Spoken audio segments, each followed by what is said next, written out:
Hey everyone, hope everything is going well. Crazy news this week, and a lot of people were messaging me about this, and I wanted to wait a couple of days before I got into this video. The reason why I waited a couple of days is I want to let the dust settle, and I want to digest information before I did a video. And I wanted to hear other content creators' opinions, and then I could research that way. The headline is Sports Card Memorabilia Dealer Admits to Counterfeiting Over $350 million in gear after police raid warehouses. Now, I don't think the number is $350 million. I wouldn't be surprised if it's above 100 million. But at the same time, I want the FBI to come out with their research because they have more intel than we do. And this individual, Brett Lemieux, ran Mr. Man Cave. He wrote a lengthy post and he said that he sold more than $4 million and over $350 million, majority of it on forgeries. And later on, he ended up committing suicide. Now, I was looking around for just information on these individuals and the more information that I can get. And a lot of individuals definitely talked about this. There's what the last article was, what, from CBS. This is from Sports Collectors Digest. And what I was trying to figure out is, okay, what's the best way to figure out that he's definitely lying about $350 million? This is what P. Ryan was talking about. And I was watching a lot of content, like I said, and maybe a few people talked about it. But one thing I found very interesting is that this individual says that Lemieux claimed that he forged the holograms of the industry's largest companies, including Fanatics, Panini, TriStar, JSA, and others. And they did it for 20 years, he said. And Fanatics disputes Lemieux's online claims, okay? The Athletic reported Friday that the company had been investigating Lemieux's business for some time, with employees quietly buying items to present to law enforcement as evidence. If the numbers were real, we wouldn't have waited to put that much pressure on. Zohar Ravid, if I'm pronouncing his name correctly, Fanatics president of specialty business as New Venture, said, "These aren't the numbers. It's grossly exaggerated to make a statement. The problem is real. The extent and the scale of it is less than what is being presented, but it is symbolic of what is happening in the industry." I think this is more likely the case. Yeah, this dude committed fraud. We know that. But I don't think it's $350 million, as many people have been saying. The question is now, what autographs do we have that are legit versus not legit? That is a huge, huge, huge concern. I have a lot of autographs. People say that I don't collect, but you can look through my IG. I have autographs. Now, there's another reason why I don't buy high-end cards is because there's so much hanky-panky going on, pumping and dumping, shill bidding, juice, Kurt's Card Care juice. There's, people manipulating the slabs, the whole nine yards. There's so much hanky-panky, hankus-pankus in this hobby where if you're speculating, investing, the only way to do that is if you pull a card from a pack and you get that card autographed from the individual at a store, not at a store, at a show, wherever, and you have documentation that you actually got it signed by that person, and you pulled the card, okay, fine. You could have that high-end card and there's provenance to that. There's a lot of people engaging in fraud. And one other thing I would like to say is that a lot of reasons why these things don't get uncovered until the FBI steps in is because a lot of people, as SCR said, they're on the hobby positivity bandwagon. And, SCR talked about how they've gotten death threats.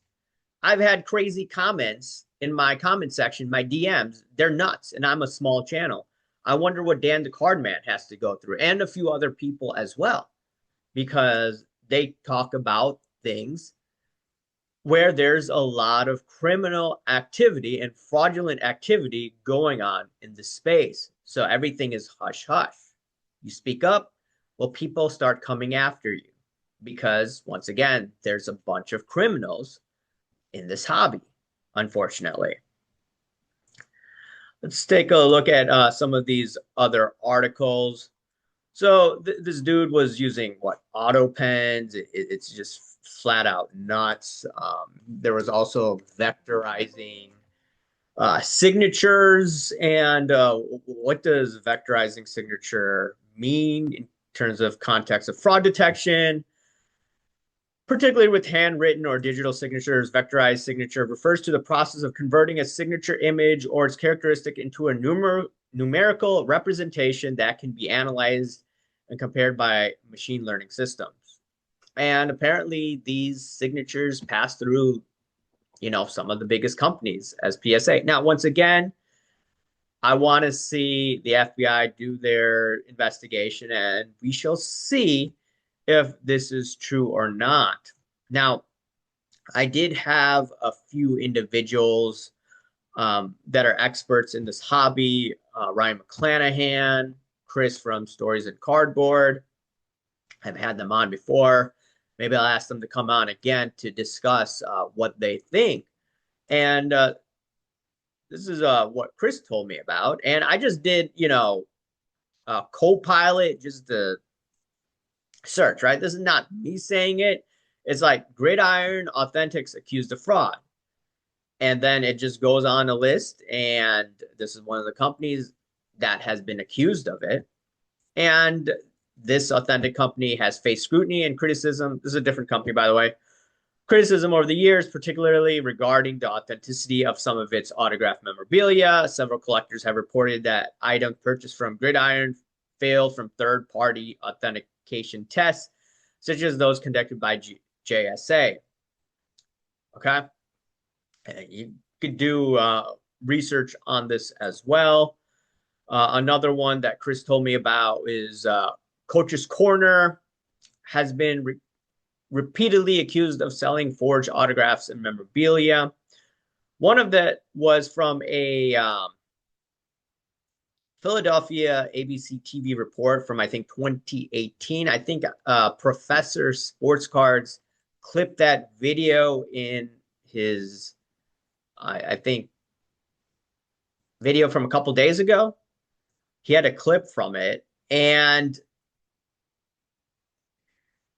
ultimately,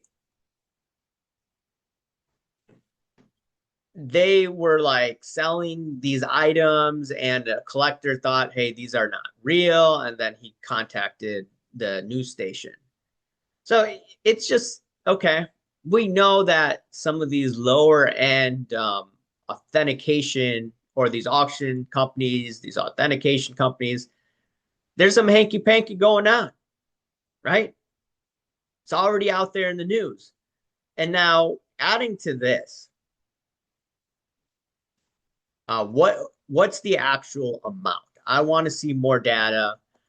There are experts out there. I mean, this sounds like a crazy, thing that Alex Jones would be talking about. He'd be called a lunatic. He'd be called psycho, and then things like this happen. It's like, dude, it's not negative to cover these type of issues. Like back in the day, people used to say it's negative, but the industry has a notion to create this industry that there's A little fraud going on. Nothing going on whatsoever. And anyone talking about this is crazy, is a conspiracy theorist, is, is detrimental to the hobby. This is what you get. Once again, SCR was saying, like, you speak up, you get threats. Like, they got threats, death threats. This is insane.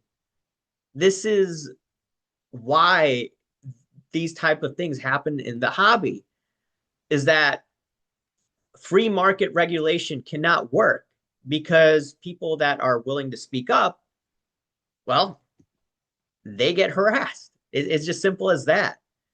So, and ultimately, the algorithm, uh, it may promote this, but they like to promote sometimes wholesome content, like Jeff Wilson's content, to be honest. And yeah, okay, Sports Card Radio was able to, break the matrix and do that, and their content was promoted when they're doing videos. But for the most part, the algo doesn't, like to promote this type of work unless, you spend a huge amount of time on the thumbnail, huge amount of time on the video editing. Okay, you could get more that information out there. But anyways, enough about that. I want to hear more about what the FBI is going to discuss in their research or what they find in their research. Hopefully, it wasn't $350 million, multi-million dollars for sure. We shall see. Now, going to a show, buying cards online, it's like, what cards are fake? What cards have fake autographs? What autographs have auto pen on it? That's why, people are making fun of Jeff Wilson. Buy the card, not the grade. Well, I'll have to agree with that. Because at the end of the day, a lot of people want to scam people. And the best way to enjoy this hobby is, hey, look, you don't need to spend hundreds and hundreds of thousands of dollars on a card. You don't need to spend tens of thousands of dollars for that flex. The goal is to have fun. So let me know your thoughts. Anyways, I'll talk to you later. See you.